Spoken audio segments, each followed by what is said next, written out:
bien, bonjour mesdames et messieurs, bonjour chère audience, et aussi bonjour et bienvenue à tous ceux qui suivent notre live sur YouTube. Alors il nous tient à cœur déjà de remercier infiniment les invités qui ont répondu présents à notre événement. Et avant de commencer notre discussion, alors permettez-moi d'inaugurer notre table ronde par un petit rappel sur le sujet que nous allons disséquer tous ensemble lors de cette table ronde. Et si on est donc réunis aujourd'hui, eh bien c'est pour une seule et unique raison. Donc c'est de pouvoir discuter, confronter les idées sur le sujet qui relie le genre et le surf. On va essayer tous ensemble de discuter la problématique qui en découle et donc d'appréhender le surf comme un moyen d'interroger le genre. Je tiens aussi à préciser que mes camarades et moi avons réfléchi plusieurs thèmes donc, pour mener à bien notre discussion et pour apporter des réponses à nos différentes interrogations. Et donc les thèmes seront la socialisation et l'influence familiale, la discrimination de la femme dans la pratique du surf, l'esthétique corporelle, le sponsoring, et en fin de compte on abordera le surf et le genre sous le prisme du champ politique. Et sans trop tarder, commençons par le premier thème donc, qui traite la question et l'approche de socialisation et d'influence familiale. Ça va être un thème un peu introductif à notre discussion. Mais avant tout, je vous propose qu'on commence par une petite présentation de vous, de votre parcours et de votre relation du coup, avec le surf et avec la pratique du surf. Je vais commencer du coup. Moi je m'appelle Margot, je viens de Grenoble, donc loin de l'océan. Et par rapport donc, au niveau familial, personne surf dans ma famille. Et je m'y suis mise quand je suis arrivée à Bayonne faire mon master, sport de glisse. Donc ouais. Donc Emea Ramontuko, j'ai grandi à Biarritz, j'ai 23 ans. J'ai commencé le surf quand j'étais enfant et je pense comme pas mal de filles à Biarritz, c'est mon père qui m'a appris à surfer. Et puis j'avais comme source d'inspiration aussi ma grande sœur qui est surfeuse professionnelle.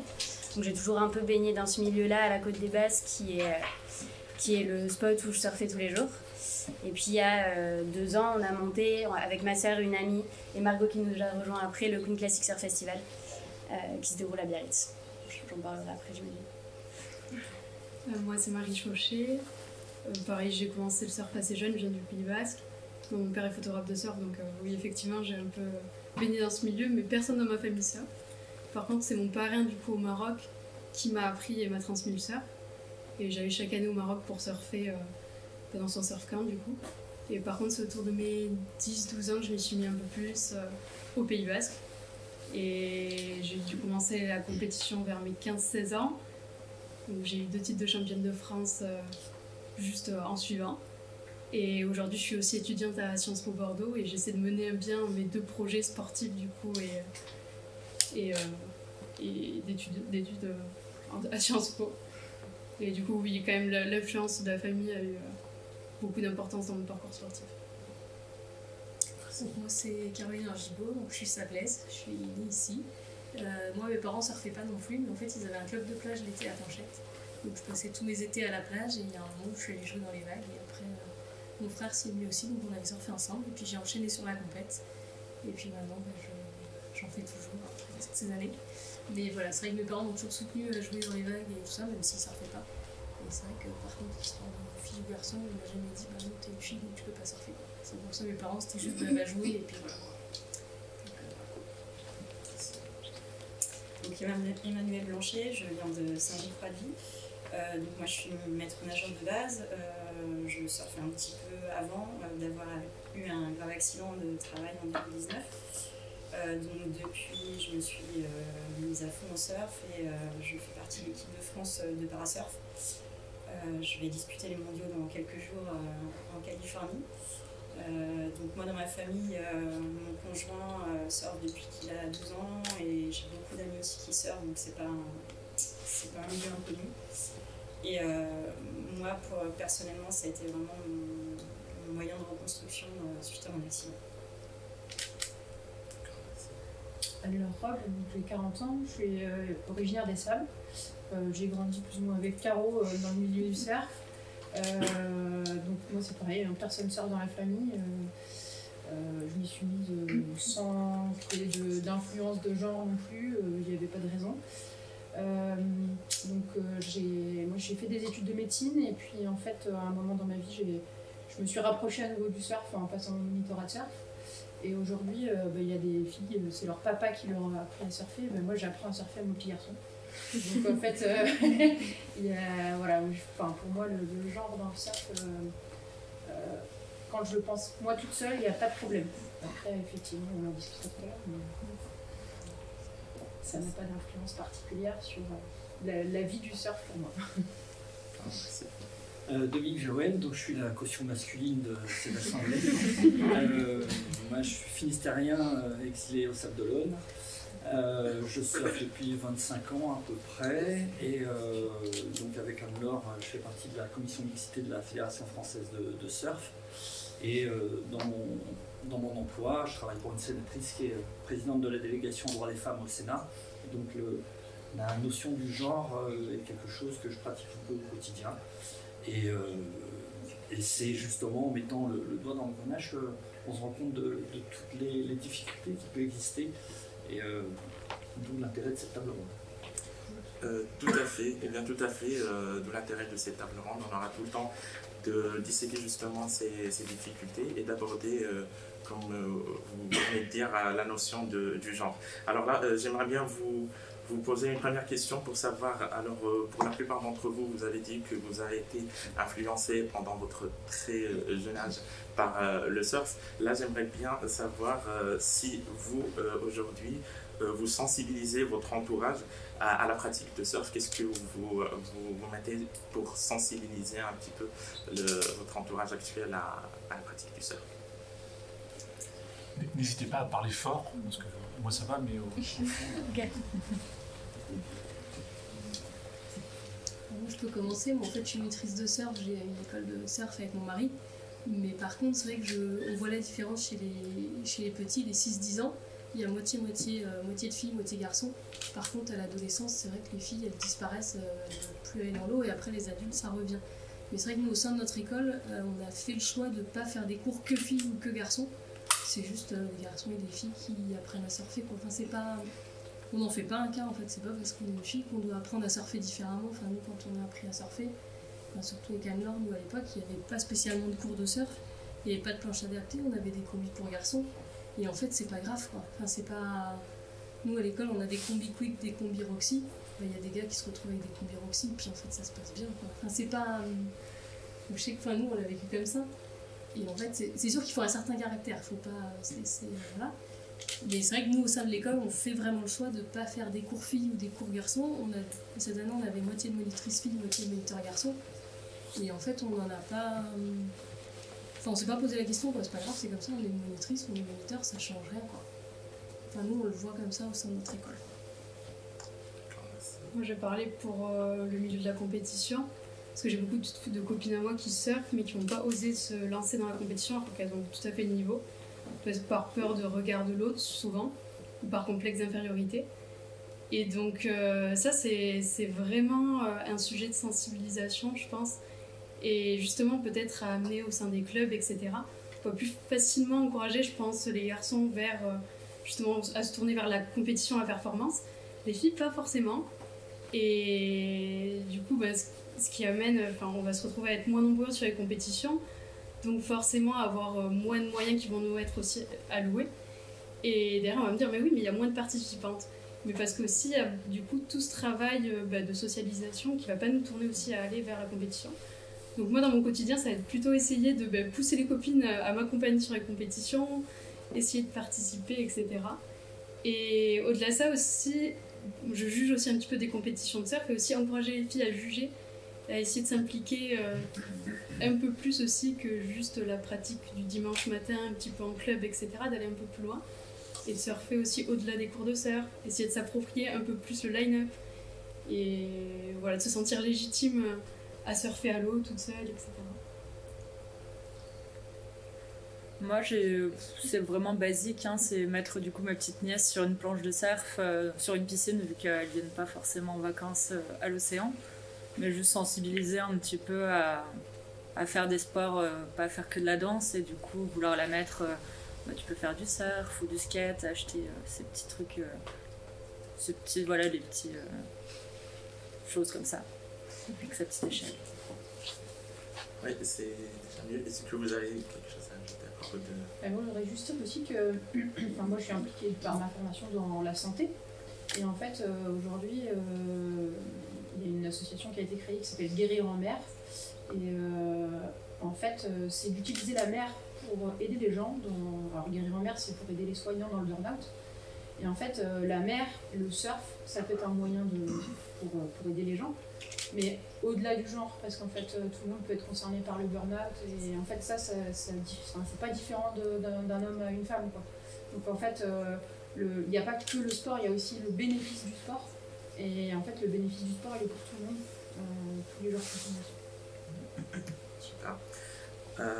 Justement, on va un peu rentrer dans le vif du sujet. Et donc là, j'aimerais bien vous interroger justement sur la place de la femme dans la pratique du surf. Alors, on ne peut pas nier l'émergence de la femme dans le milieu du surf aujourd'hui. On constate qu'il y a pas mal de femmes monitrices. Vous l'avez déjà évoqué. Ma question est du coup, selon vous, est-ce que vous pensez qu'avoir une femme comme monitrice motive davantage les jeunes filles à persévérer dans le surf? Pour moi, du coup, franchement, je suis pas sûre. C'est pas parce que y a une fille monitrice qu'on a envie de surfer. Enfin, moi perso, à l'époque, quand j'ai pris des cours de surf, déjà des filles, j'en avais pas, et c'était des gars. Et moi, je voulais juste apprendre à surfer, quoi. C'est pas parce que, alors effectivement, dans mon époque, il y avait des surfeuses, c'était Lisa Andersen, tout ça, donc je les admirais, mais en même temps, j'admirais aussi Kelly Slater, quoi. C'est juste. Je les admirais parce qu'elles surfaient bien, en fait, pas parce qu'elles étaient en maillot. Tout à l'heure, on parlait de la couverture de Surf Session là, où il y avait une fille. Et effectivement, c'était Justine Dupont, donc c'est quand même pas n'importe qui. Par contre, c'était dans un tube qui était magnifique, mais la photo, elle a été aussi prise de derrière parce qu'elle était en string, quoi. Donc ça, c'est quand même, oui, effectivement, elle était en couve, mais elle était aussi en string. Alors quand on connaît Justine, on sait que c'est pas du tout son genre et qu'elle l'a pas fait pour être en couve de Surf Session. Mais c'était marrant de voir que c'était cette photo qui a été choisie et pas une nana en 5-4 cagoule avec des gants, quoi. Alors qu'elle aurait surfé pareil, le tube était joli pareil, mais c'est une photo quand même, oui, c'était une nana en action dans un tube qui était magnifique, mais on a quand même pensé à la mettre parce qu'elle était en string, quoi. Donc c'est vrai que le fait d'avoir une monitrice, que ce soit une fille ou un gars,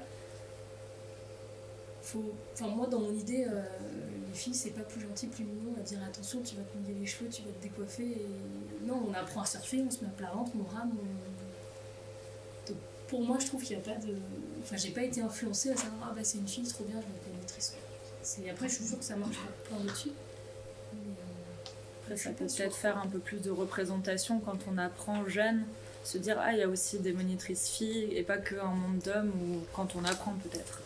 Oui, mais du coup c'est pas... je sais pas. Non, c'est juste... Nous, on n'a pas eu cette vision-là, mais c'est du fait de notre caractère. Aujourd'hui, quand on s'adresse à la population de surfeuses qui ont envie d'apprendre le surf, certaines, en fait, vont se reconnaître dans une monitrice de surf. Ça va leur sembler peut-être un peu plus abordable parce que c'est une monitrice. Se sentir peut-être un peu plus comprise. Mais il y a aussi, en fait, je pense, un autre versant qui va être dans le milieu du sport à plus haut niveau. Il y a le fait qu'il y ait des encadrants féminins pour les jeunes filles qui vont être en compétition ou en tout cas en équipe. Elles vont être encadrées en partie par des femmes et ça peut aussi sécuriser l'entourage parce qu'en fait on sait que dans le sport il y a quand même, comme dans tout milieu, certains types d'agressions et en fait que des femmes soient encadrées par des femmes, ça peut être aussi des pistes de réflexion pour éviter certaines problématiques. Donc je pense qu'aujourd'hui le fait qu'il y ait des femmes monitrices de surf, pour certaines ça ne changera rien, pour d'autres ça le rendra plus accessible et aussi dans le milieu professionnel. De dire en fait on peut aussi en tant que femme percer dans le milieu professionnel du surf. Mais pas que le niveau pro sur la compète. vont faire du surf son métier, quoi. Je pense qu'il y a un petit processus d'identification quand même, si majoritairement, je parle de mon cas parce que forcément c'est ce que je maîtrise le mieux, mais j'ai pas eu de soucis au fait que ça soit des moniteurs de surf qui m'aient majoritairement appris le surf, etc. Mais c'est vrai que j'ai eu par moments des coachs de surf femmes et qui sont devenus vite aussi mes idoles ou des sources d'inspiration en tout cas. Et je pense qu'il y a un espèce de processus d'identification qui se crée quand même. Et c'est vrai que c'était quand même quelque chose qui était assez rare, mais ça me donnait l'impression que c'était possible en fait d'arriver à ce niveau-là, parce qu'elle avait été championne de surf auparavant. Et peut-être qu'elle avait aussi un point de vue des fois un petit peu différent du fait qu'il y a quand même des grosses inégalités. Le milieu de la compétition n'est quand même pas tout à fait le même chez les femmes que chez les hommes, et elle avait peut-être, elle avait vécu en tout cas cette version-là de la compétition que n'avaient pas connue du coup mes autres coachs de surf masculin.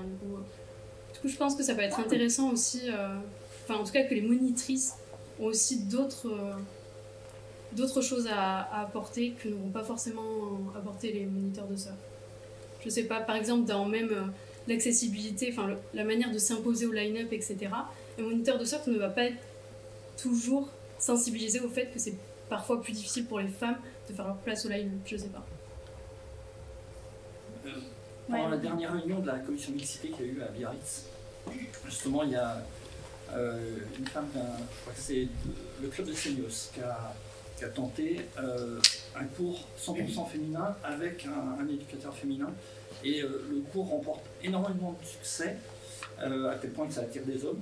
Mais il y a une chose qui est importante, qui semble importante, il y a aussi le rapport au corps qui peut rassurer certaines femmes pour la pratique. Donc c'est plutôt une bonne chose, mais a priori c'est pas partagé complètement. C'est comme à l'époque des magazines de surf que féminins. Alors sur le coup on se dit ouais super, des magazines de surf féminin c'est génial, il va y avoir que des filles qui surfent. Mais d'un autre côté, moi j'ai trouvé que c'était un peu une occasion pour Surf Session, Team Surf, tout ce côté-là à l'époque, de dire bon les filles, on voulait un magazine de surf féminin, vous avez vos trucs, alors maintenant le Surf Session c'est pour les hommes et c'est sérieux. Je pense que le jour où on aura réussi, c'est le jour où il y aura des photos de filles dans Surf Session, que ce soit en couple, que ce soit pas en couple, n'importe où, mais qu'on se dise pas c'est bon, vous avez un magazine de surf féminin. Alors oui c'est sûr que le shopping, de rien, je pense qu'on peut tout en faire quoi, soyons honnêtes aussi, mais par contre le fait de le mettre dans un magazine et de nous dire bon vous avez vu, on a fait un effort, vous avez un magazine de surf que pour vous quoi. Après monitrice de surf ne veut pas dire forcément cours 100% féminin. Moi je pense que ça peut être super intéressant aussi pour les jeunes surfeurs d'avoir une monitrice aussi en référente. Là où ça serait pas intéressant, ça serait d'avoir une monitrice pour effectivement des surfeuses et un moniteur pour des surfeurs, et de segmenter et d'accentuer du coup cette partition de la société, c'est pas le but. Mais le fait d'avoir justement des monitrices aussi en référence pour les surfeurs et pour les surfeuses, je pense que ça peut être intéressant pour les deux points de vue. Après, je pense que la question de l'identification, comme tu disais, est super importante, mais c'est surtout sentir un endroit où une personne qui nous représente vraiment. Et ça, je pense qu'au-delà d'avoir une monitrice ou un moniteur de surf, ce qui est important, c'est la représentation qu'on en fait, notamment dans la sphère marketing ou médiatique, où on retrouve quand même des images qui sont très stéréotypées, strictement binaires, et dans laquelle, très souvent, le corps va être idéalisé au détriment de la mise en valeur des performances. Et ça, je pense que tant qu'il n'y aura pas eu une inégalité et un moyen de vraiment lutter contre ces stéréotypes de genre qui sont assignés vraiment à l'image du corps de la femme, je pense qu'en tant que fille qui apprend à surfer, on aura du mal à s'identifier vraiment à la manière de devenir une surfeuse, et je pense qu'on aura du mal à trouver une représentation qui nous correspond et nous donner envie de surfer. Après sur les compètes de longboard ou même de surf, il y a un paquet de filles aussi qui en jouent et qui renforcent un peu le truc. Alors il y a des mecs qui surfent super bien et elles en rajoutent, genre Anastasia, elle surfe hyper bien, elle pourrait être dans les meilleures mondiales. Et du coup, elle en rajoute des caisses pour faire genre je suis une fille, parce que la réalité, je pense que du sponsoring aujourd'hui et du marketing sportif, c'est que aussi il y a on se sent enfermé aussi dans un rôle, et il y a beaucoup de surfeuses, et notamment je pense à Joanne Defay et Sylvana Lima, qui ont eu du mal à trouver un sponsor malgré leur performance, parce que finalement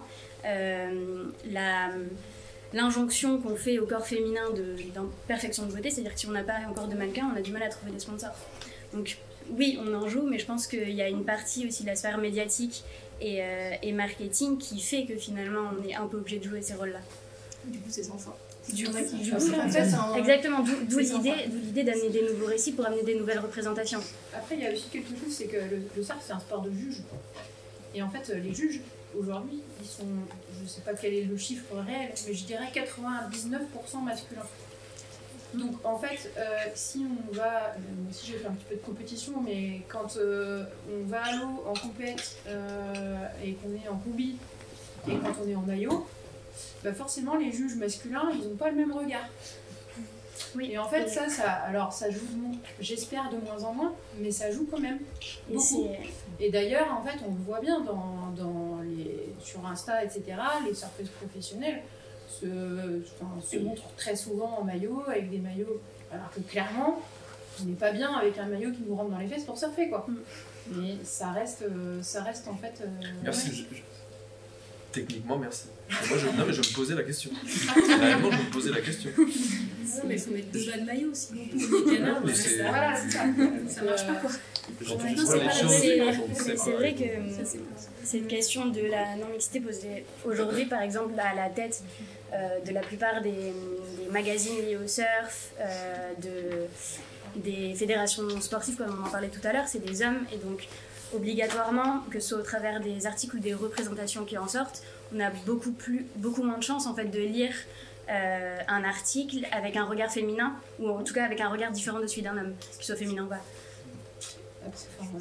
Après, en fait, je pense que ça passe aussi par, du coup, la féminisation dans les métiers qui gravitent autour du surf.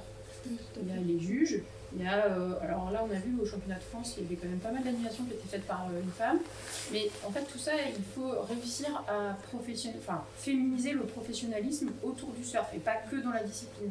Et à ce moment-là, en fait, on va avoir effectivement des journalistes femmes qui vont rédiger des choses avec des regards de femmes.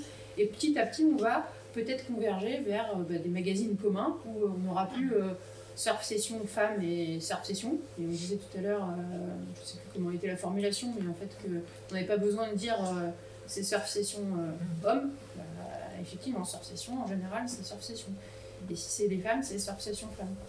Donc je pense que quand on va réussir à mettre un peu plus de femmes dans les professions qu'il y a autour, parce que finalement, les surfeuses pro, on en a plein.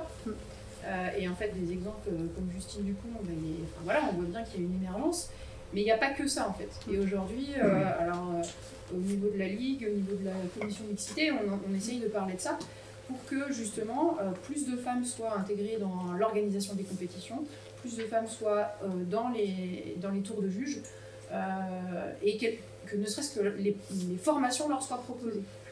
Donc après, la question se pose des quotas.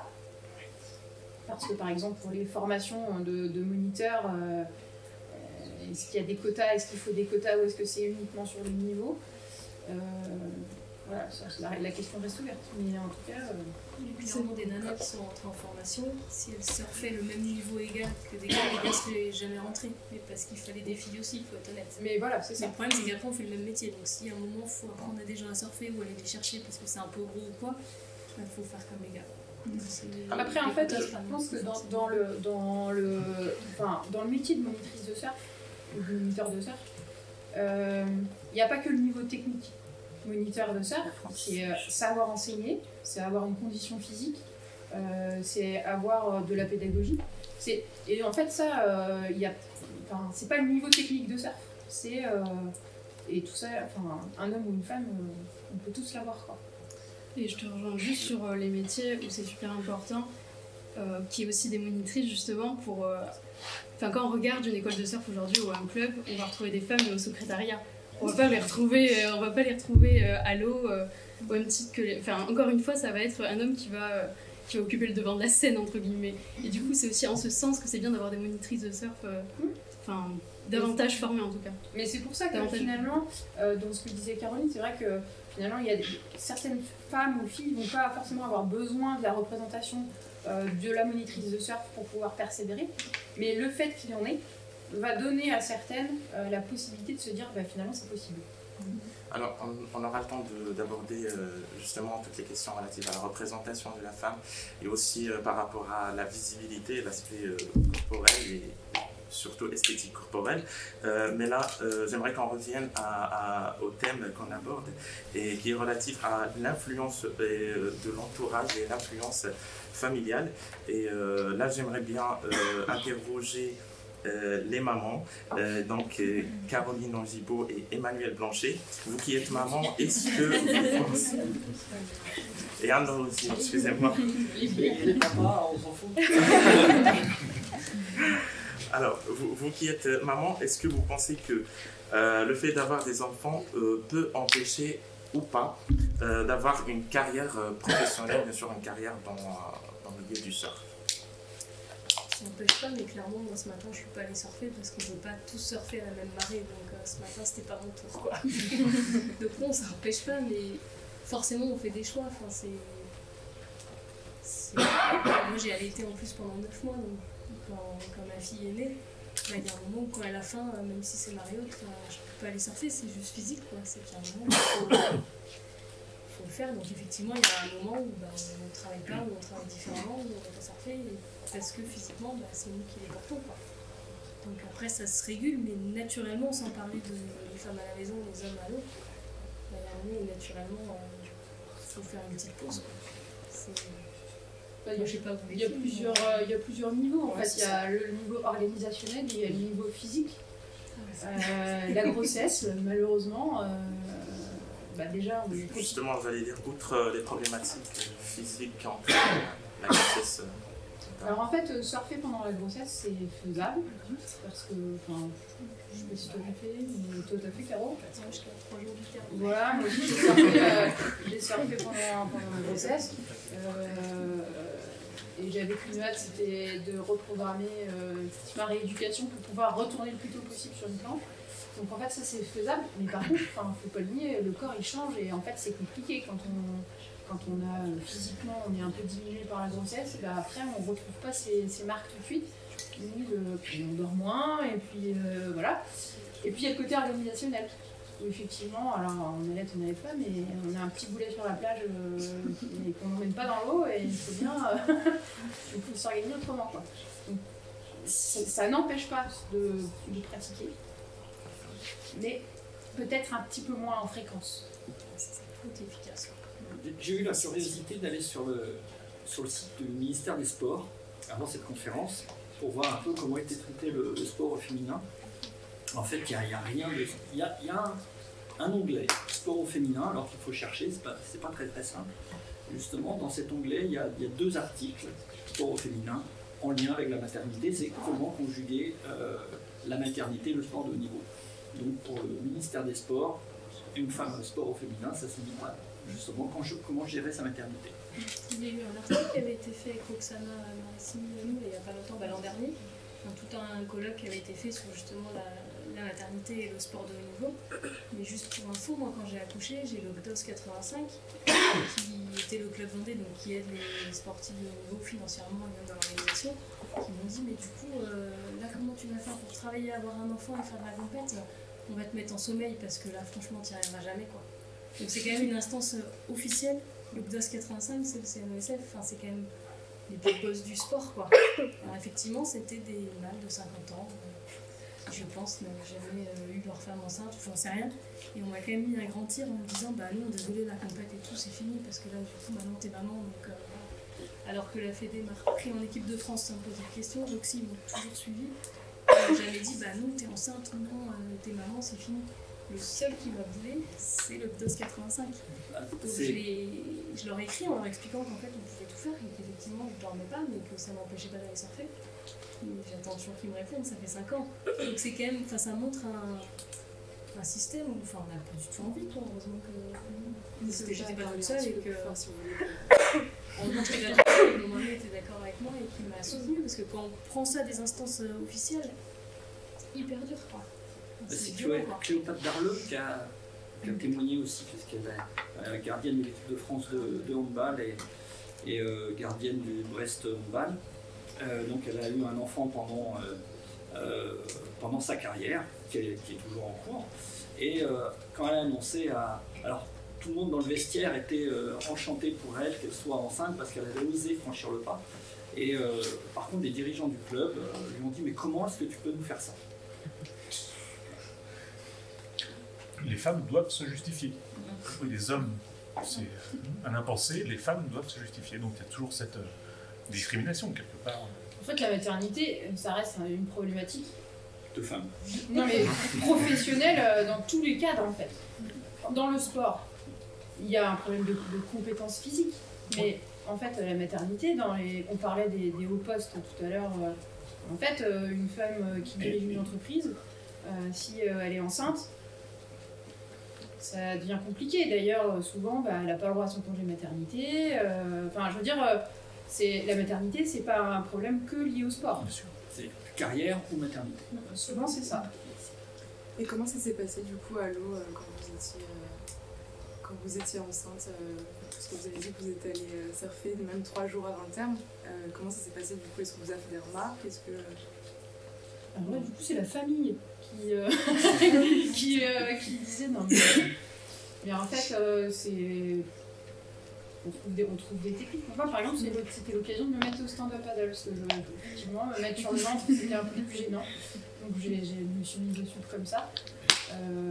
Et là je me suis dit aussi que en fait le matériel n'était pas adapté parce que les combinaisons c'est pas si simple. Voilà. Mais ça se fait. Par contre voilà, le regard ça se voit pas tant que ça. Bon, alors, à la fin oui, mais au début ça se voit pas trop. Moi j'étais énorme alors ça se voit. Je ramais à genoux, en fait les gens étaient plutôt bienveillants. Je ramais à genoux puis je leur disais une fois que j'ai commencé à ramer je peux plus trop m'arrêter quoi. Donc les gens étaient plutôt sympas. C'était non ça allait. Par contre la reprise D'accord. Alors avant de passer à la prochaine question, je ne sais pas Emmanuel Planté si vous voulez vous exprimer sur la question de la maternité. Relative à la maternité. Alors moi j'ai commencé le surf plus tard, donc en fait j'étais déjà maman quand j'ai démarré, donc moi on est plus sur des problématiques d'ordre organisationnel. Mes enfants sont un peu plus vieux que les vôtres. Ouais, donc moi j'ai 10 ans et ma petite fille de 7 ans. Donc là nous on est plus effectivement sur l'échange en famille. Voilà, pour expliquer que maman va partir sur une certaine période pour les championnats, etc., que ça va être des récurrences aussi. Donc voilà, on est plus sur l'organisationnel et que chacun trouve sa place. Parce que voilà, il y a aussi eu le traumatisme de la séparation avec l'accident. Puisqu'en fait je suis quand même restée hospitalisée 8 mois, donc j'ai eu des périodes de sortie, mais bon voilà, ils ont déjà expérimenté mon absence. Et donc en fait repartir du coup, même si c'est pour une compète, hein, c'est plus pour aller à l'hôpital, les replonge aussi là-dedans. Donc là on essaye vraiment de trouver de l'organisation pour chacun, que chacun s'y retrouve et qu'on soit tous ok et qu'on soit tous l'esprit libre en fait dans nos activités quotidiennes. Parfait. Donc la solution c'est d'ordre organisationnel, comme vous dites. Là, on va changer un petit peu de registre. Je voudrais rajouter un truc. On a parlé finalement de quelque chose d'assez négatif, mais en fait il y a quand même un truc super positif dans la maternité, dans le surf. C'est que le partage entre une maman et son enfant dans le surf, c'est génial. C'est-à-dire que quand on a son petit qui a 3 ans, qui sait ce que c'est qu'un aileron, un leash et de la wax, et qu'on peut aller dans l'eau avec lui, et que quand il voit les vagues, il dit « Maman, tu vas surfer », bah c'est génial. Ça, c'est très positif. Très positif. Là, j'ai une question, alors on va changer un petit peu de registre. J'ai une question plutôt pour vous, Marie Chauchet. Alors, certainement pas sur la maternité, mais là, ça va être sur la visibilité. Et donc, ayant commencé le surf dans une génération née avec les réseaux sociaux, est-il plus simple pour vous de gérer la visibilité dans toute cette résonance? Alors moi, j'ai été assez préservée dans le sens où j'ai eu un téléphone portable très tard, donc mi-lycée, donc vraiment tard.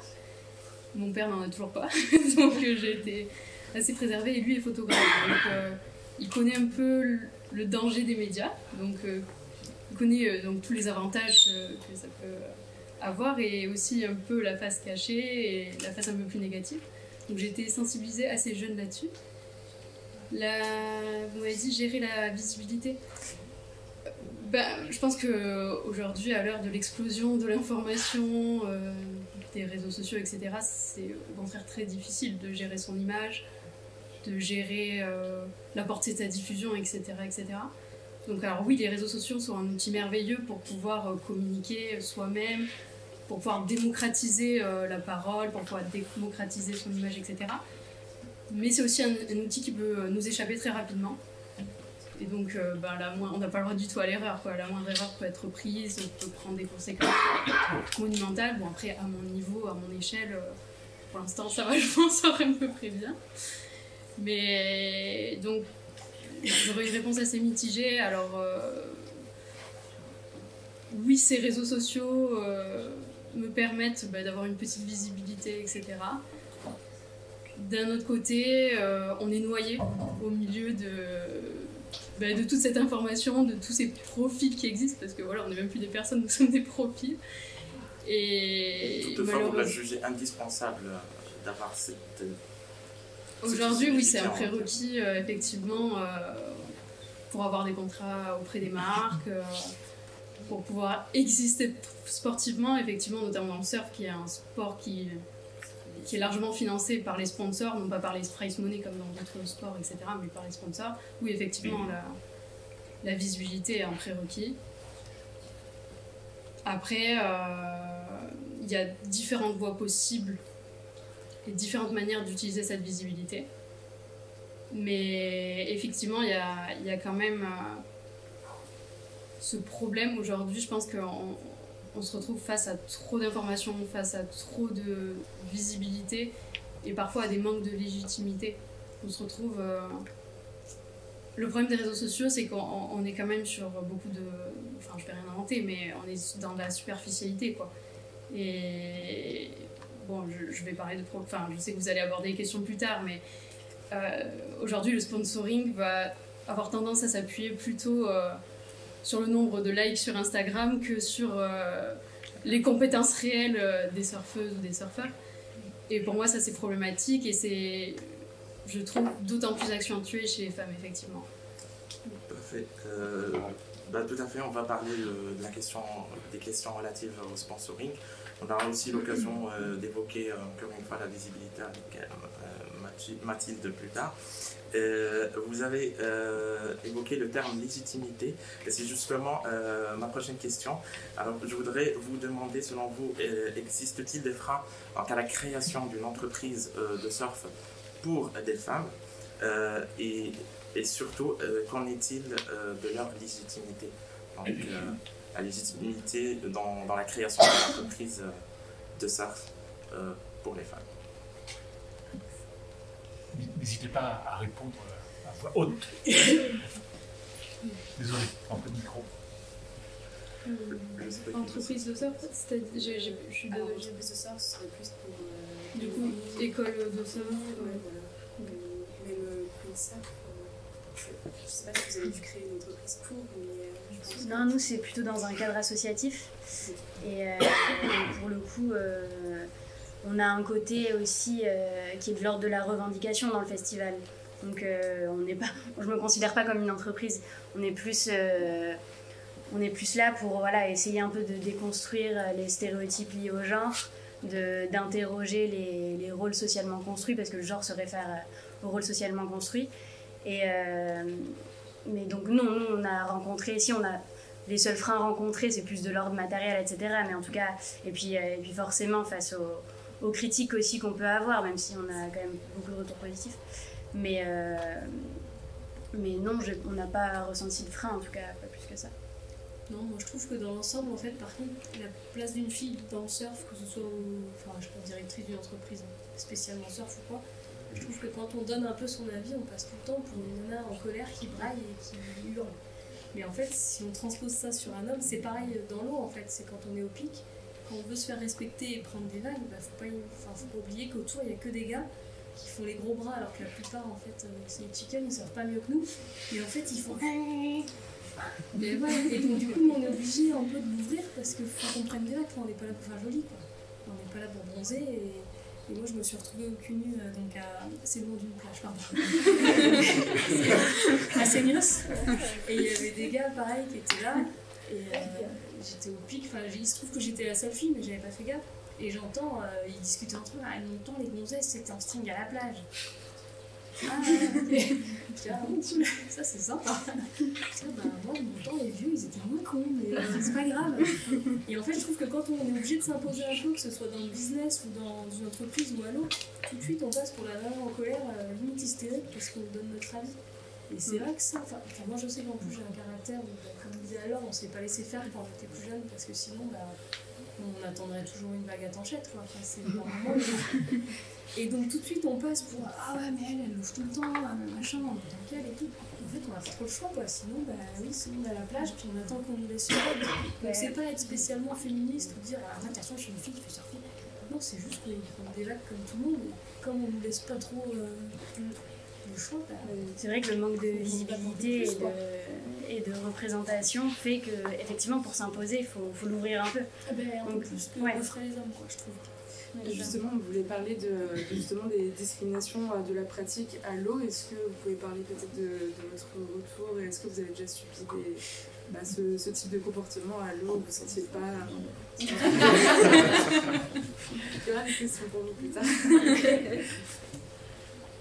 Moi, je pense qu'on a tous des anecdotes à raconter. On est là pour ça. Justement, Marie, tu as participé au mémoire de Lucie Milochaud, qui parle de Lucie Milochaud, c'est une surfeuse sablaise qui a fait un mémoire justement sur le surf et le genre.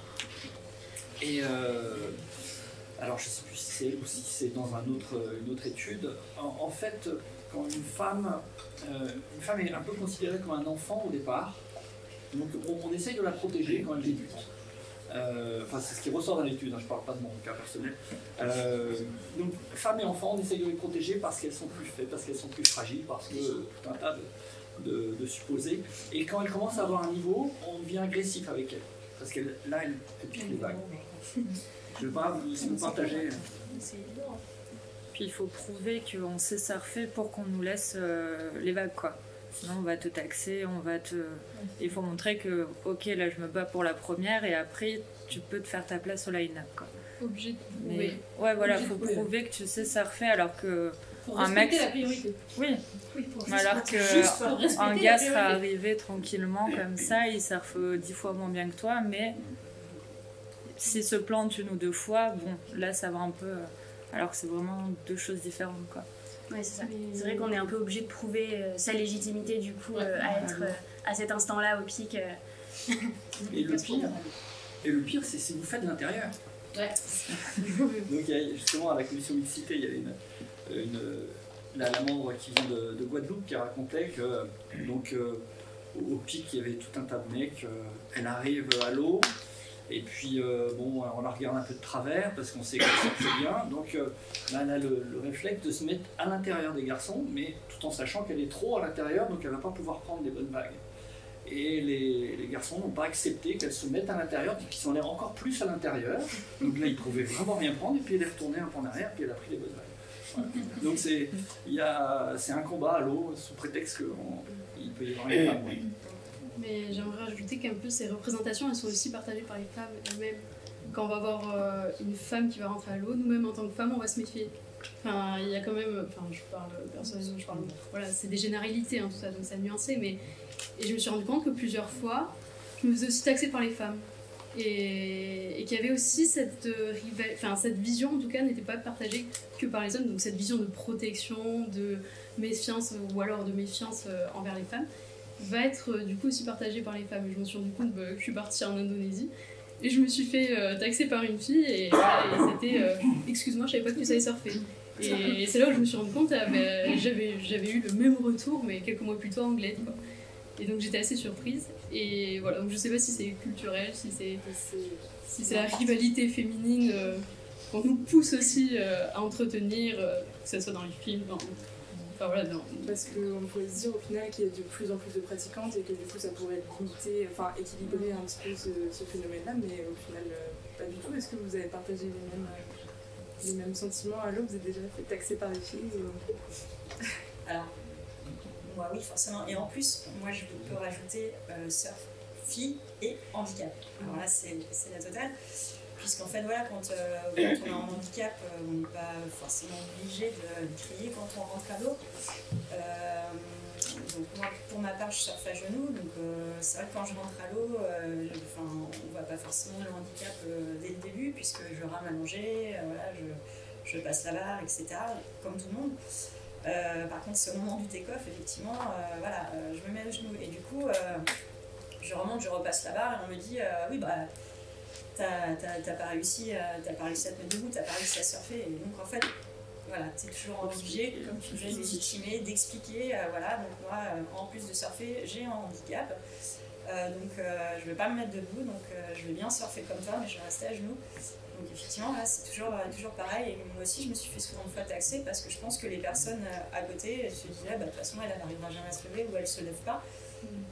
Donc, elle ne sait pas surfer. Et c'est un peu... voilà, moi, je suis toujours obligée de dire, bon, excuse-moi, voilà, j'ai un handicap. Et voilà. Non, mais en fait, je suis obligée de l'annoncer. Ce qui me dérange. C'est ça. Non, mais ça, on parle des sports, on parle du surf, parce que c'est pareil, il y a une hiérarchie, on dit il y a la hiérarchie homme-femme, mais il y a aussi la hiérarchie des sports dans l'eau. C'est ça, il y a une Moi, j'ai fait rivalité. du wave ski et du stand-up paddle, tout le monde trouve que c'est que pour les blaireaux, pour les nasses qui savent pas surfer. Mais pas de problème, et en plus, j'étais une fille.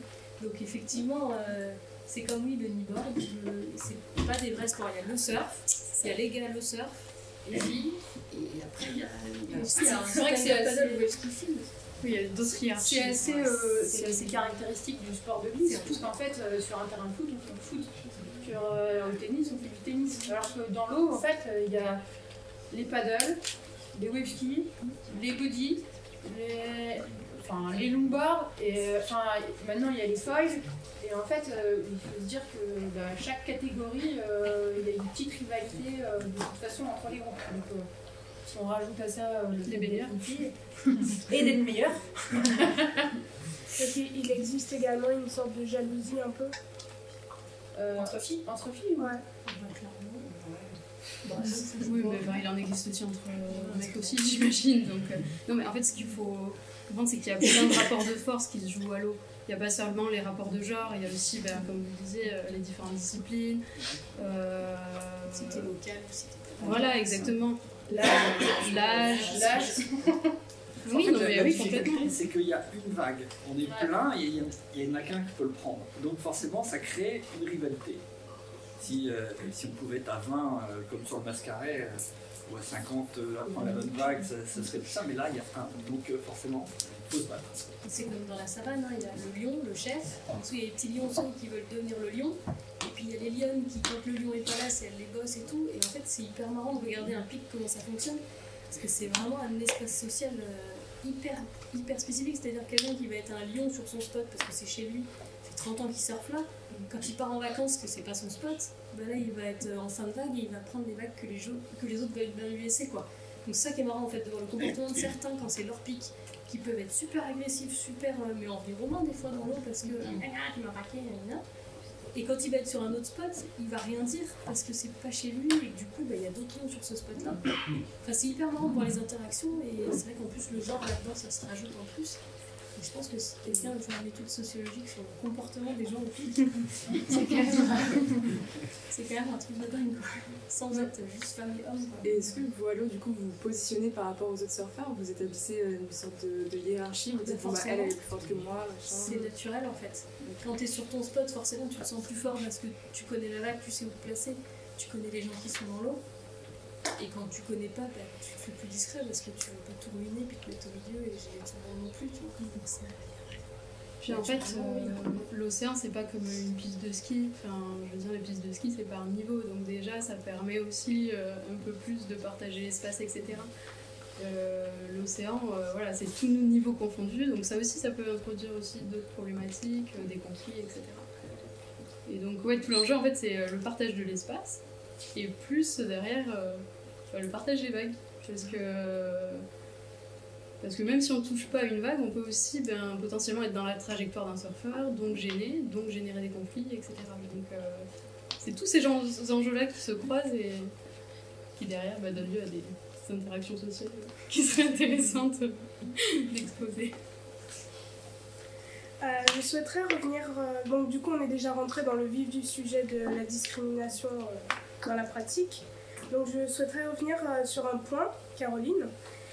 Lors d'une interview parue dans les Sables Magazine, vous aviez dit que lorsque vous aviez 13 ans, lors des compétitions en longboard, les filles étaient envoyées à la place des garçons, et quand les conditions n'étaient pas réunies. Est-ce que cela a changé? Est-ce que vous avez remarqué des différences notables entre une femme qui débute le surf et vous, il y a quelques années? C'est vrai que quand on a commencé les compétitions de longboard du coup avec Anne-Laure, au championnat de France, il n'y avait que Open Homme en fait, il n'y avait pas Open Femme. Et donc du coup, ils étaient je me souviens, c'était à Osdorf en 99, ils étaient un peu ennuyés en fait, parce que du coup, on était deux fois, il y avait Pauline aussi. Du coup, ils savaient pas trop où nous mettre parce qu'on était qualifiés.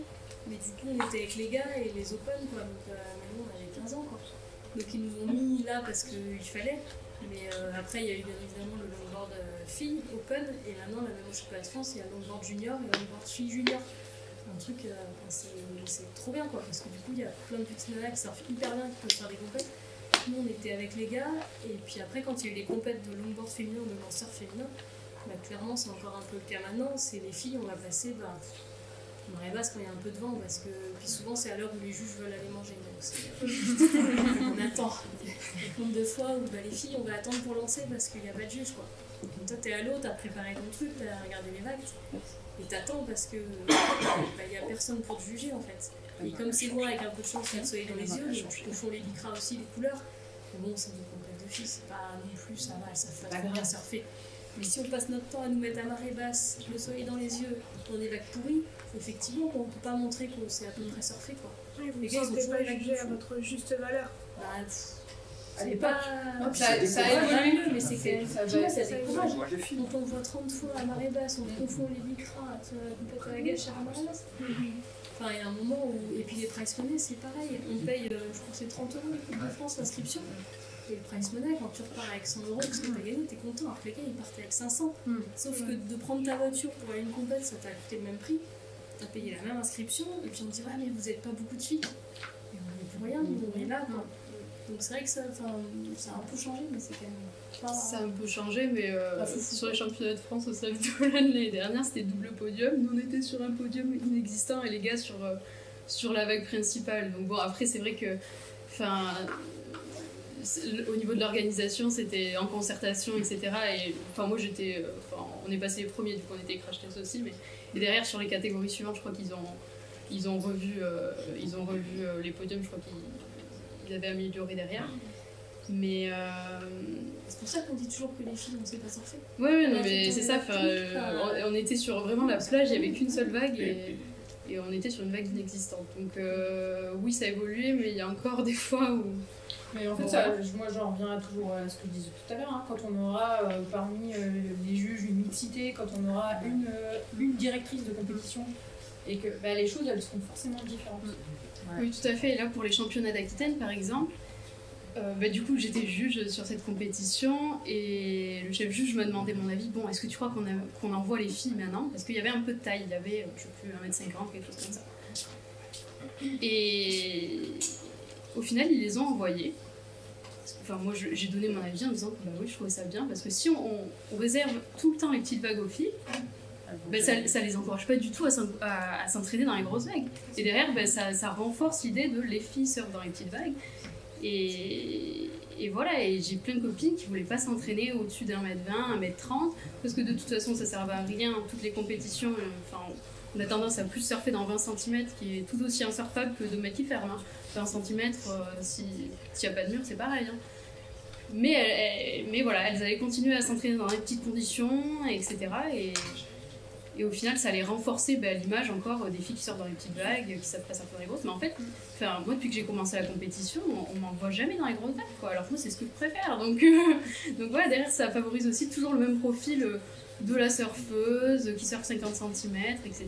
Mais dès qu'il y a 1m50, il n'y a plus personne.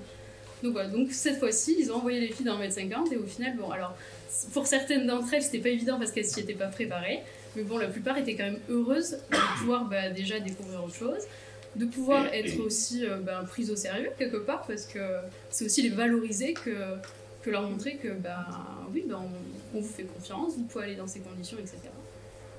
Et de pas leur dire bon non c'est trop gros pour vous, on va faire passer les hommes, vous passerez demain. Vous avez attendu toute la journée en plus pour passer, donc voilà. Donc ça évolue un petit peu, mais effectivement, je pense que, enfin voilà, c'est pas du tout pour me jeter des fleurs, mais il n'y aurait pas eu de filles dans le comité de juge, les filles ne seraient pas passées, elles auraient attendu toute la journée sur le sable, et puis ça se gelait parce qu'il faisait froid, et attendre le lendemain, voir les garçons surfer dans 1m50, et elles auraient encore surfé des vagues de 50 cm le lendemain. Je suis persuadée que voilà, il faut qu'on arrive à ouvrir les formations de ce type de juge, voilà, pour les femmes. Enfin, c'est ouvert, mais en fait, c'est démocratisé. Et c'est l'ambition de la commission. C'est ça. Pour développer, si vous voulez. On a le droit ou pas Monsieur le Président, oui, vous pouvez voir. Non, mais en fait, Pascal Caduc, je suis président de l'Ola Surf Club et de la Ligue de surf des Pays de la Loire. Marie, je prends ton analyse en pleine face. Pourquoi? Parce qu'effectivement, le choix des championnats de France l'an dernier était compliqué et effectivement, on l'a tous condamné. Et on s'est même dit on n'aurait jamais dû faire les finales à 19h15. Voilà.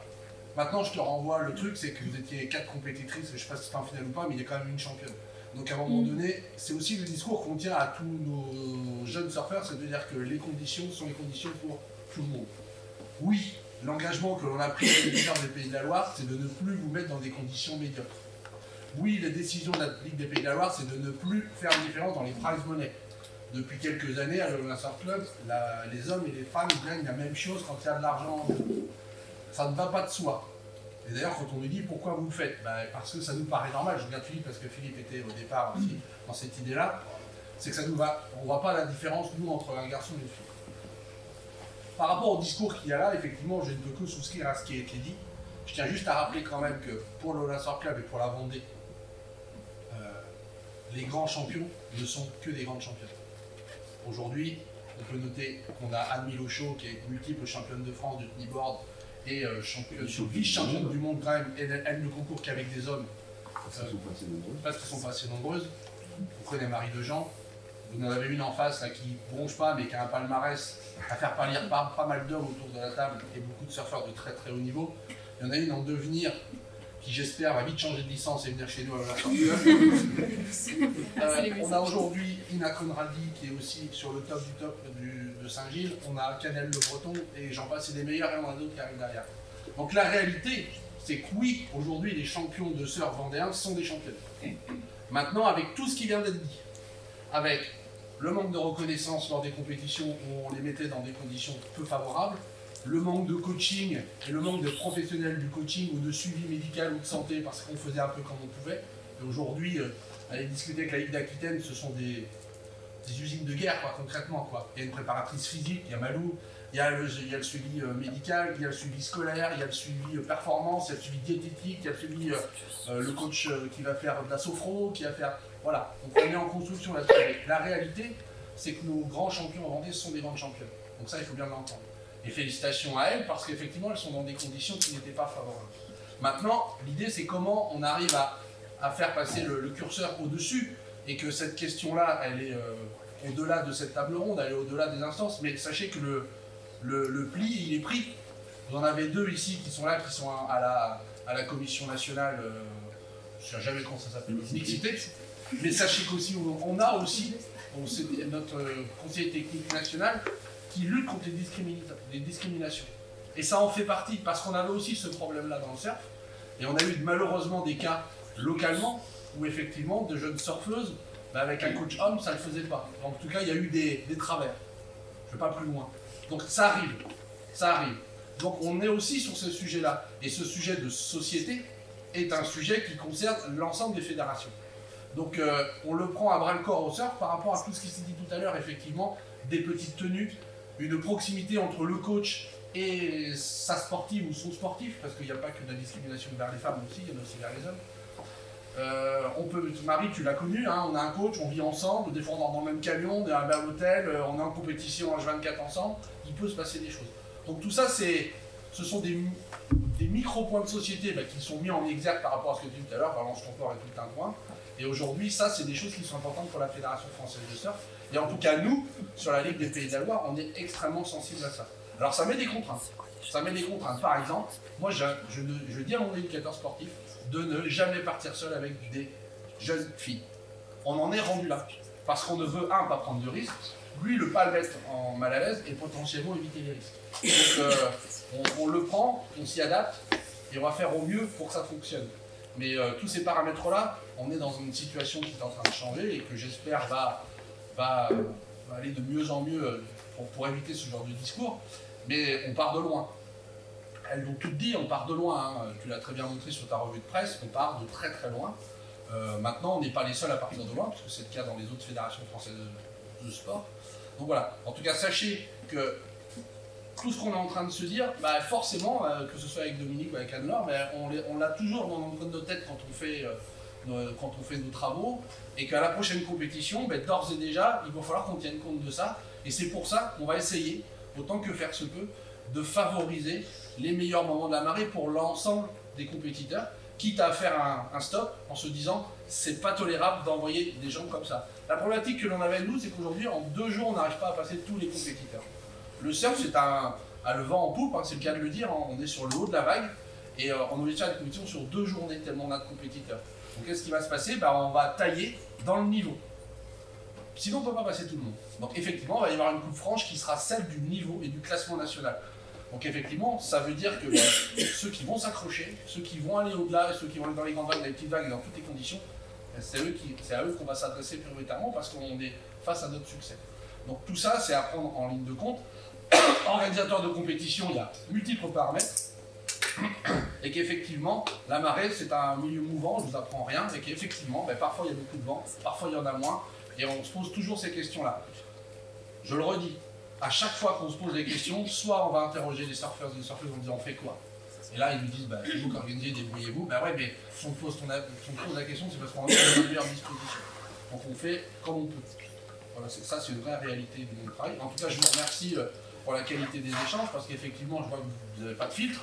Moi, je suis un peu habitué avec Caro, mais il n'y a pas de filtre. Oui, mais tu vois, c'est exactement, on en revient là, je passe pour une râleuse. Il y en a plein de personnes que je connais qui le savent très bien. C'était pas par râleuse, c'était franche. Mais oui, mais voilà, mais parce que si on fait ah oui, excuse-moi, je vais peut-être prendre une vague, elle est partie de la vague, quoi. Enfin, voilà quoi.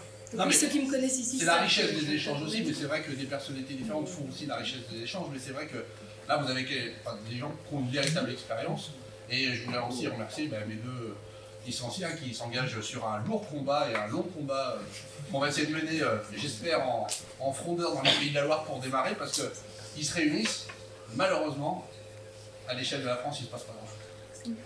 Merci pour votre intervention. Si vous voulez, on peut revenir sur le Queen Classic Surf Festival, parce que là, du coup, la question ne se pose pas, c'est toutes les filles qui ont les vagues. Donc, je ne sais pas si vous voulez en parler un petit peu et expliquer cet événement, peut-être à ceux qui ne connaissent pas. Ouais, du coup, le Queen Classic Surf Festival, c'est un festival qu'on a créé en 2019. Donc, la première édition a eu lieu en 2021 à Biarritz, sur la plage de la Côte des Basques. Donc c'est un festival, nous on aime bien dire que c'est un festival inclusif et gratuit. Donc par inclusif on entend le fait de donner un espace de représentation à tout le monde et surtout de mettre fin un peu à l'invisibilisation quasi systématique des minorités, qu'elles soient minorités de genre, sexuelles, raciales, sociales, et donc d'interroger vraiment les rôles qui sont socialement construits pour déconstruire les stéréotypes. Et nous, c'est parti du fait que soit dans la sphère marketing et des médias, on ne se retrouvait pas trop dans les représentations qui étaient faites de la femme sportive, qui sont pas mal à l'origine aussi, que beaucoup de surfeuses qui ne correspondaient pas aux normes, comme j'ai expliqué tout à l'heure, et on avait beaucoup de mal à trouver des sponsors. Et c'est vrai que c'est des représentations qui restent très stéréotypées et strictement binaires, dans laquelle personnellement, moi j'ai du mal souvent à trouver vraiment une représentation qui me corresponde. Et qui est faite au détriment de la mise en valeur des performances. Ce qui fait que nous, on s'est interrogé sur comment créer un événement en rapport aussi avec le Roxy Jam qui avait lieu pendant des années à Biarritz, où c'était génial parce qu'on voyait des surfeuses du monde entier arriver sur la plage, et puis à un moment cet événement s'est arrêté. Donc on s'est dit on va recréer un festival, un peu un Roxy Jam, mais en faisant intervenir des sujets d'actualité, et notamment interroger le genre donc de manière transversale au travers du surf. On ne se dit pas qu'on est un festival du surf, on dit qu'on est un festival, et transversalement, donc au travers du surf, de la musique, des débats, des associations qu'on fait venir, on essaie d'interroger le rapport qu'on peut avoir au genre, le rôle du genre, surtout la manière dont le genre est traité au travers du surf, au travers de la sphère médiatique, au travers des compétitions. Et voilà. Merci. Justement, on voulait revenir sur les représentations féminines que vous utilisez. Je ne sais pas si vous voyez, juste derrière vous, on a mis les petites affiches sur lesquelles vous communiquez. Et on se demandait pourquoi avoir choisi ces images, ces représentations féminines. Mais c'est vrai qu'aujourd'hui, on a des représentations très binaires avec une image de la féminité qui est véhiculée par les médias. Et or, moi je pense que le genre aujourd'hui évolue dans un spectre qui est beaucoup plus large et beaucoup plus nuancé. Et ce qu'on veut, c'est mettre en valeur toutes les identités possibles qui existent, et toutes les identités et tous les corps aussi qui existent dans le surf. Et pour nous, ça ne se résume pas à ce qu'on voit aujourd'hui dans les médias classiques, avec des corps parfaits de mannequins. Donc voilà, nous ce qu'on veut, c'est représenter une réalité qui aujourd'hui n'est pas mise en avant et ne correspond pas à la représentation qu'on en fait dans toute la sphère. Voilà. Est-ce que les autres surfeuses, vous voulez revenir dessus et peut-être rebondir? Est-ce que vous aussi, vous ne vous sentez pas représenté à travers les magazines, ou est-ce que c'est quelque chose qui J'ai arrêté de les acheter il y a longtemps. Après, je pense que les réseaux sociaux aussi. Il y a aussi un biais par les magazines, ça reste une entreprise commerciale. Ouais, voilà. Eux, ce qu'ils veulent, c'est vendre du papier. Qui achète du papier ou surf, c'est essentiellement les hommes. Donc on va les attirer par des performances masculines et puis par de l'esthétique féminine. Si on inverse, si demain il y a plus de surfeuses que de surfeurs et que les surfeuses achètent des journaux, le journal va évoluer. Donc, malheureusement, c'est une représentation masculine, mais qui est voulue par le lectorat. Moi, je pense que c'est plutôt le fait qu'il y ait beaucoup d'hommes à la tête de ce magazine qui conditionne les regards aussi. Ouais. Le fait qu'il n'y ait pas une diversité dans les récits parce qu'il n'y a pas une diversité dans les points de vue. C'est peut-être l'homme qui décide qu'on va faire un magazine féminin, alors qu'une femme en tête, elle va dire bah non, on va mettre, comme vous disiez, on va mettre des femmes dans Surfer Journal et pas faire Surfeuse Mademoiselle. Ou... C'est le catalogue La Redoute, hein, ça. Mais bien sûr, mais si une femme était au-dessus, je pense qu'elle aurait eu peut-être ce jugement en disant bah non, nous on veut être avec les mecs et on veut pas être séparés. Et c'est pas, je pense, un pouvoir d'achat où la femme va acheter, je sais pas. Peut-être, je ne sais pas, est-ce que la propension à avoir autant d'athlètes masculins ou d'avoir dans les publicités, la même par exemple pour un magazine d'équitation, où la pratique féminine est très importante. C'est un sport mixte. Il y a deux sports mixtes, hein, véritablement, l'équitation et la voile. Dans la voile, bon, ça peut être très masculin dans les représentations, mais l'équitation, peut-être, est plus féminine. Il faudrait regarder. C'est plus uniforme. Après, je pense qu'il y a des raisons matérialistes aussi, dans le sens où, pour sortir un magazine de surf, il faut des publicités, papier, édité, et du coup, c'est les marques qui financent aussi les magazines de surf. Donc il y a aussi ce biais-là, en fait. C'est... Donc derrière, pour que le magazine de surf soit périn, il faut aussi qu'il publie les contenus des marques. Et du coup, forcément, les marques vendent des maillots de bain, des vêtements pour femmes, essentiellement d'ailleurs. Et du coup, c'est pour ça aussi qu'on se retrouve avec des contenus comme ça. C'est pas une presse indépendante, les magazines de surf. Oui, c'est sûr. Mais après, je disais presse, les médias, mais pour moi, tout ça va ensemble. Au final, c'est vraiment la représentation qu'on en fait. Et finalement, oui, les magazines sont un moyen de véhiculer ça. Mais bien évidemment, c'est au niveau des marques aussi que les représentations doivent changer. Après, en fait, il y a quand même aussi le côté technique quand on parle du matériel. Et c'est ce qu'on voit dans les magazines. Le côté technique est très souvent oublié. C'est-à-dire que finalement, on va présenter les planches des filles qui vont avoir une super déco, on va présenter un liche rose, les planches en mousse, on va présenter des combinaisons avec des zips devant. Mais qui est-ce qui a déjà ramé avec un zip sur les seins? Enfin, franchement, c'est super désagréable. Et ça fait mal. Et en fait, et c'est pareil, je disais tout à l'heure, surfer avec un maillot de bain qui rentre dans les fesses, c'est... Donc en fait, le côté purement technique du surf féminin, bah, ça va être une combinaison souple qui n'est pas forcément des fleurs. Ça va être une planche avec des cotes performantes. Et en fait, ça, en fait, on n'en parle jamais, quoi. Et c'est bah, voilà, la NSP avec la fleur, la Sally Fitzgibbon de chez Softec, elle est rose, elle est bien. Mais voilà, je pense qu'en fait, il y a le côté vraiment, comme je disais, le côté marketing, ils veulent vendre. Et ils veulent vendre du surf pour toutes les femmes. Et en fait, les femmes qui surfent, elles ont envie de vendre du surf féminin technique et performant. Et en fait, il y a un décalage. Parce qu'en fait, le but, c'est de toucher la plus grande population possible. Et en fait, on a aussi envie de dire, ben, voilà, comme chez les hommes, il y a le côté haut niveau, avec la technique, la performance, les voyages et tout. Et puis après, bah, le grand public. Mais c'est ça, je pense que s'ils sont orientés pas forcément sur des gens qui surfent, mais plus... ils vendent une image du surf qui est assez différente du surf qu'on pratique en fait. Mais ce que tu parlais au niveau vestimentaire, des combinaisons, etc., je pense qu'on peut l'élargir au code vestimentaire en général. Je veux dire, les vêtements des hommes sont taillés pour être utiles, des grandes poches sur les jeans, des baskets plates, etc., alors que les vêtements féminins ont tendance quand même à contraindre nos corps, que ce soit les talons, que ce soit les jupes, etc. Et voilà, du coup, c'est pas du tout la même fonction. Le vêtement n'a pas la même fonction, quoi. Et on va le retrouver dans le surf, du coup. Je veux dire, les fonctions de nos vêtements de surf, ça va être la séduction, la mise en avant de nos courbes, etc. Alors que ceux, justement, pour les garçons, ça va être la performance, ça va être l'utilité. Mais on peut le réélargir, je pense, aux vêtements du quotidien.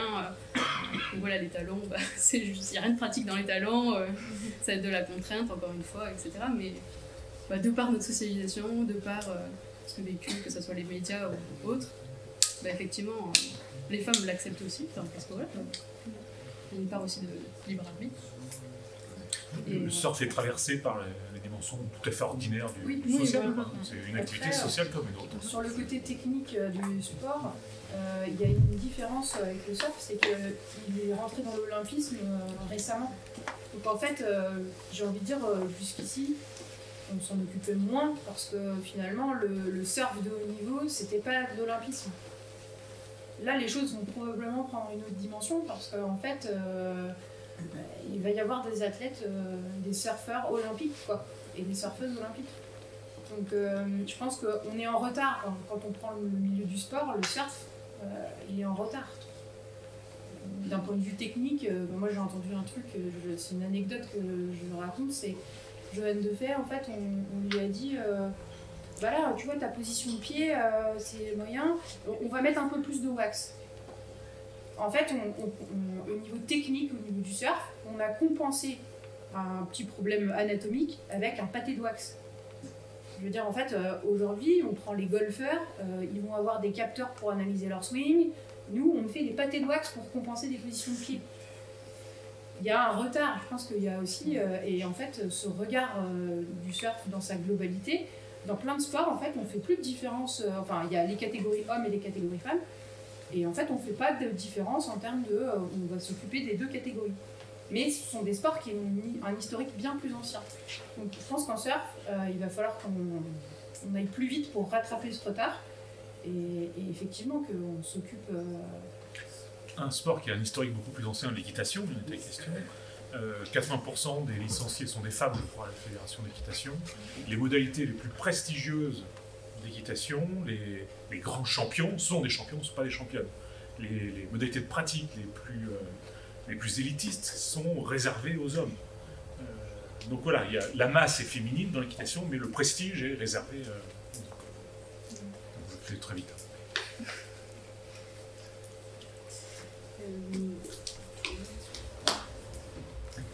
Oui, du coup, on peut peut-être aborder les sponsors. C'est vrai que, notamment par la visibilité et par l'image qui est faite du surfeur, c'est toujours le surfeur est dans les grosses vagues, il a des techniques, il fait des figures, voilà, et la représentation des femmes, c'est plutôt l'esthétique, comme on a dit tout à l'heure. Est-ce que ça joue aussi sur le sponsor et la recherche de sponsoring? Est-ce que, par exemple, les marques attendent quelque chose de différent des femmes et des hommes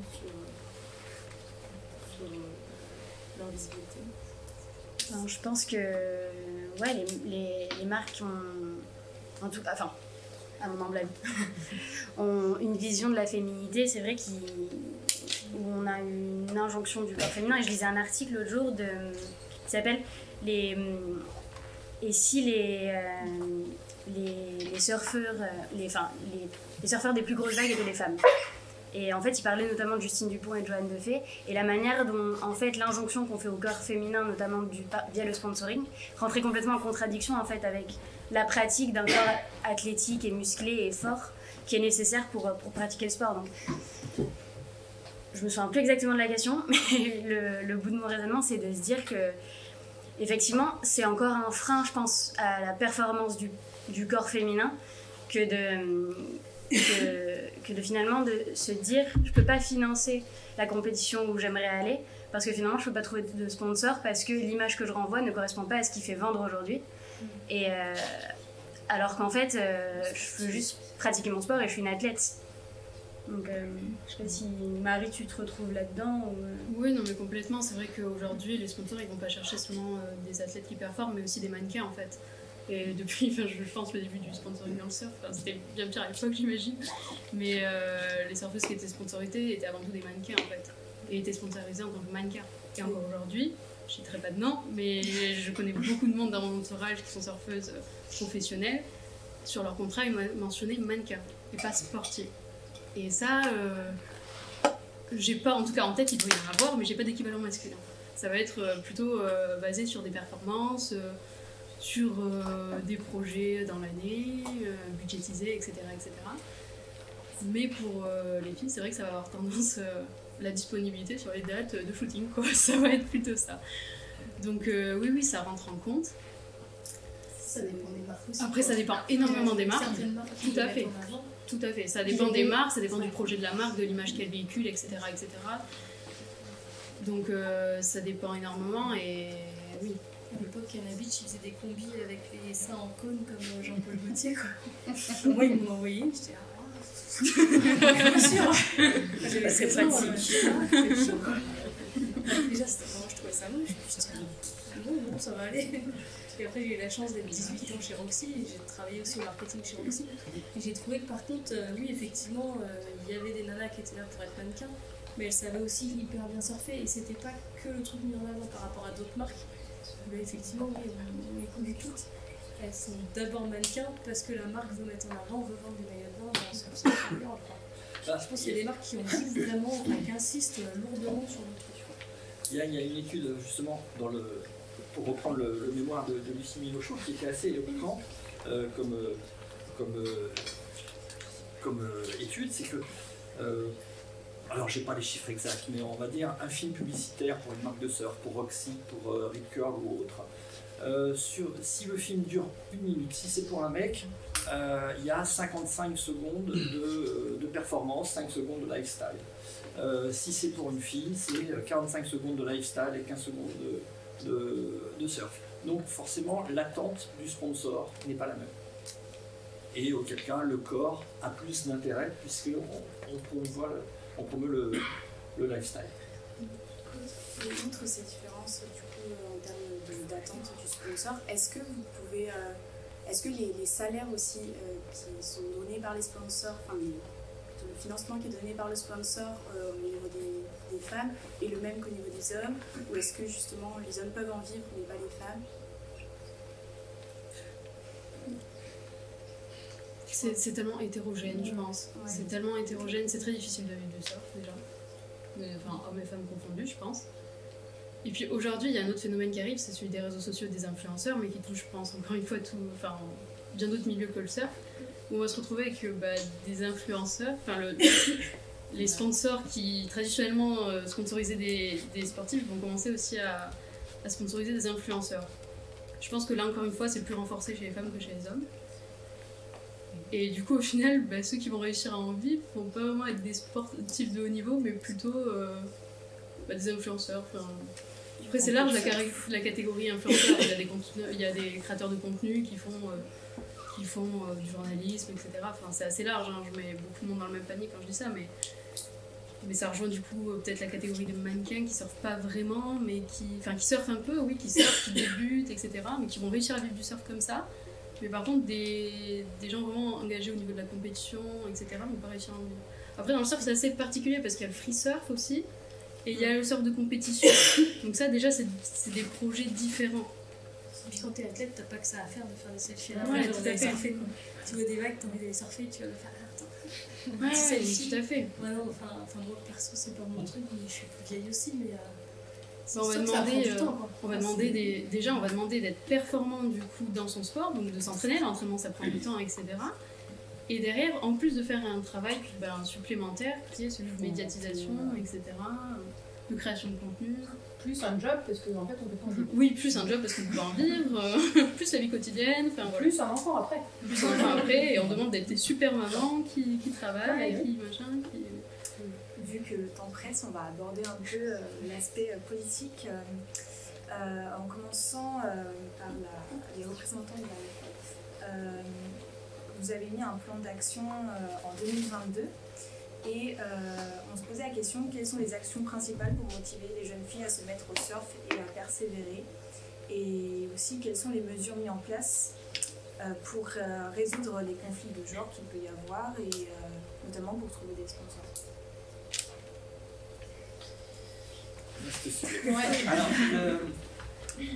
Alors, la première chose, c'est que on peut s'interroger sur l'existence de la commission mixité au sein de la Fédé. Est-ce qu'elle aurait véritablement existé si le sport n'était pas devenu sport olympique? Dès lors qu'ils ont des obligations avec le ministère, voilà, parce que après, créer une commission mixité, c'est très bien, mais derrière, il faut une volonté politique de lui donner des moyens et d'agir. La commission est très jeune, donc il faut s'imposer, il faut qu'elle se structure, mais pour l'instant c'est essentiellement des actions menées localement par les différents membres de la commission. Mais l'ambition, c'est pas forcément d'augmenter le nombre de pratiquantes ou de licenciés pratiquantes, puisque je crois que c'est un tiers des licenciés qui sont des femmes. Or, c'est pas un tiers des femmes un tiers des pratiquants ne sont pas des femmes.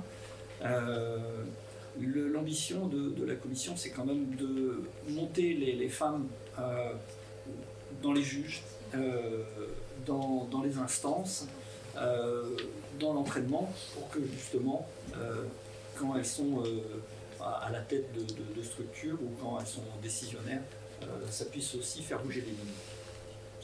Je pense qu'il y a un truc qui est important, c'est la commission, c'est une commission mixité. Donc en fait, le but, c'est effectivement de pouvoir donner une place aux femmes, mais c'est aussi en fait de réduire ce côté macho qu'on peut avoir. Et quand on parlait de... En fait, on n'est pas forcément pour des événements ou des cours 100% féminins. L'idée, c'est que en fait, les hommes, les femmes et les disciplines qui sont regroupées par la Fédé puissent cohabiter sans problématique. Donc en fait, on essaye de réfléchir localement, on en a parlé avec vous. Pourquoi pas envisager une compétition en binôme avec un homme, une femme, et en fait, chacun son tour, ils pourront prendre une vague chacun leur tour. Alors évidemment, ce ne sont pas des compétitions officielles, donc comment faire venir du monde sur ce genre d'événement? Mais en fait, l'idée, c'est quand même de pouvoir dire les femmes ont leur place, elles ont leur place dans le haut niveau, elles ont leur place chez les débutants, elles ont leur place dans l'intermédiaire, chez les pôles espoirs, etc. Mais c'est aussi d'améliorer les relations en fait, hommes-femmes au sein de ce sport. On aura deux questions ici. Tout d'abord à Emmanuel. Est-ce que vous aimeriez que les compétitions handi-surf ne soit pas mixte au même titre que les autres compétitions. Forcément, je peux que répondre oui. C'est vrai que dans ma catégorie, on n'est pas assez de sportives filles. Donc sur toutes les compètes, hormis les compètes internationales, on est mixé hommes et femmes. Alors, certes c'est chouette puisque moi pour ma part ça m'oblige à aller titiller un peu plus haut et à se challenger un peu plus. Mais c'est vrai que si on prend les rapports de force hommes-femmes, que ce soit physique et autres, j'ai quasi aucune chance de rivaliser en fait à chaque fois avec mon concurrent masculin qui est tout le temps devant moi.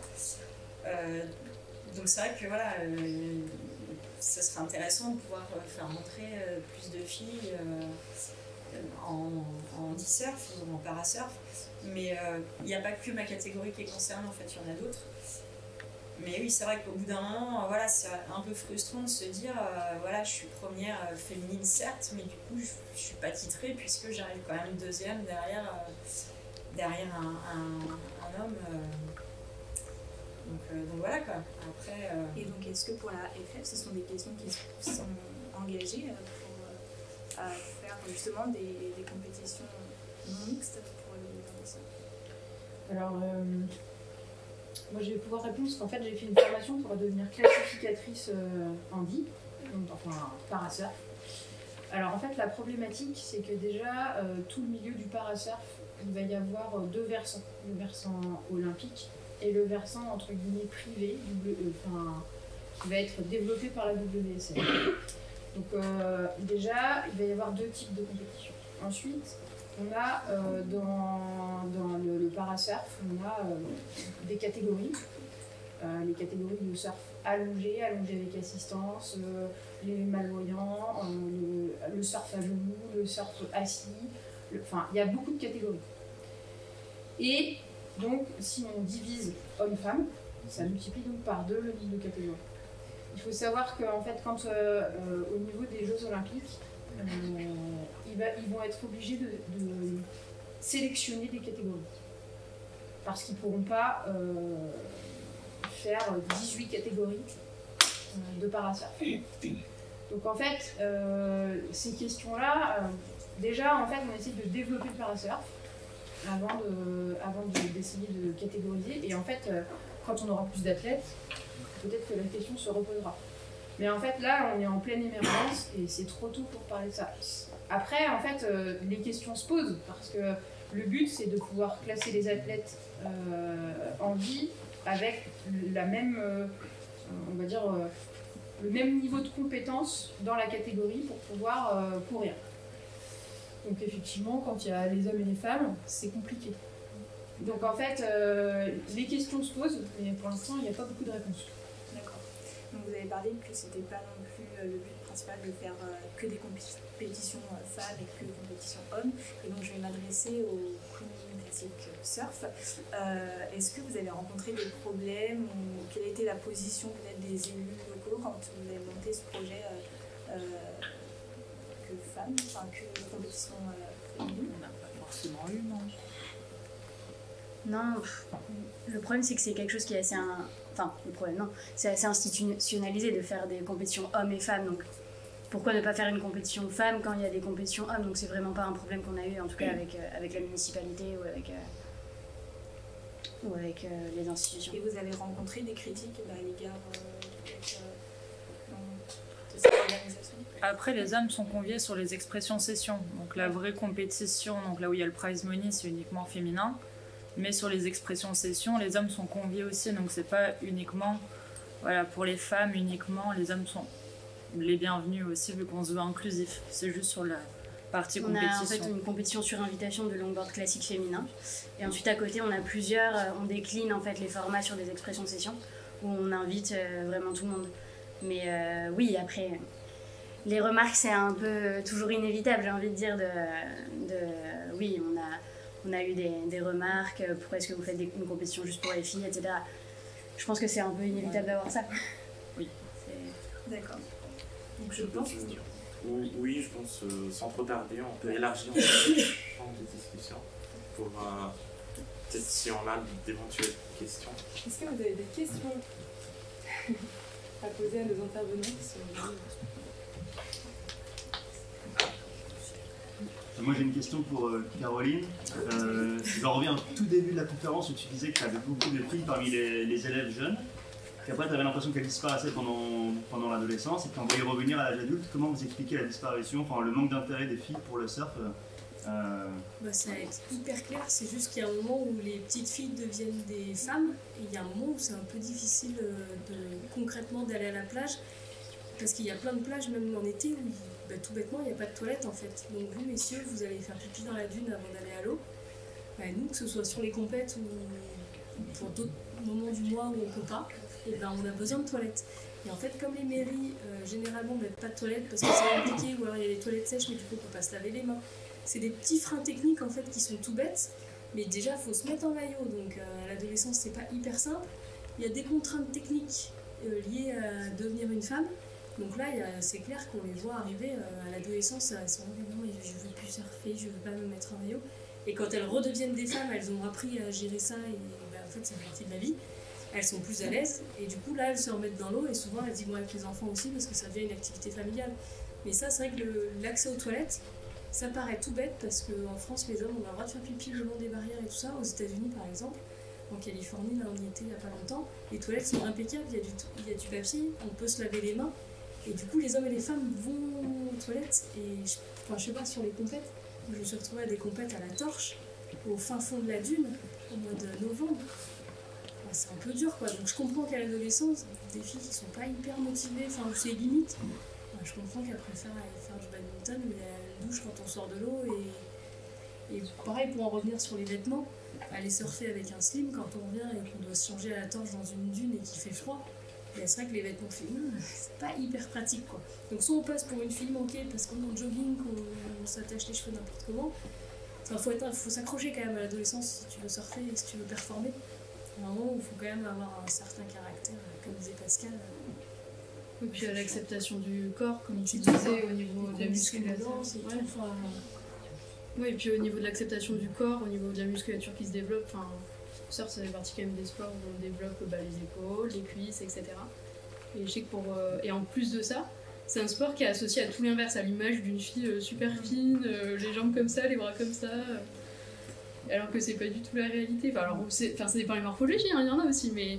Et du coup, je sais que, je parle d'expérience, des copines qui ont arrêté et qui sont tombées dans l'anorexie. Parce que elles, leurs images, c'était voilà, la belle blonde comme ça, qu'on voit dans les magazines. Et le surf, c'est tout l'inverse. On prend du muscle, on a les yeux explosés en sortant de l'eau. Ouais, voilà, c'est ça, les cheveux là, comme ça. Une marque de bronzage comme ça. Ouais, non, mais exactement. Et puis le surf aussi, oui, l'été c'est en maillot de bain ou c'est en shorty, etc. Et l'adolescence, c'est pas une période facile pour plein de gens, mais notamment pour les femmes, s'accepter. Et pour les sportifs, c'est pas des périodes faciles. Le corps change, etc. Des remarques de garçons manqués, des remarques de ah mais toi t'es un mec en fait, mais j'en ai entendu combien des remarques comme ça. Ah oui c'est drôle de minutes hein, mais ça peut créer aussi beaucoup de complexes. Est-ce qu'on a d'autres questions?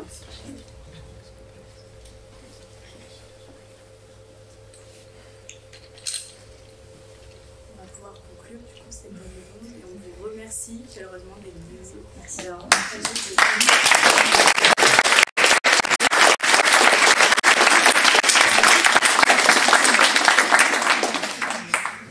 Merci à vous. Merci également aux étudiants qui ont joué le jeu.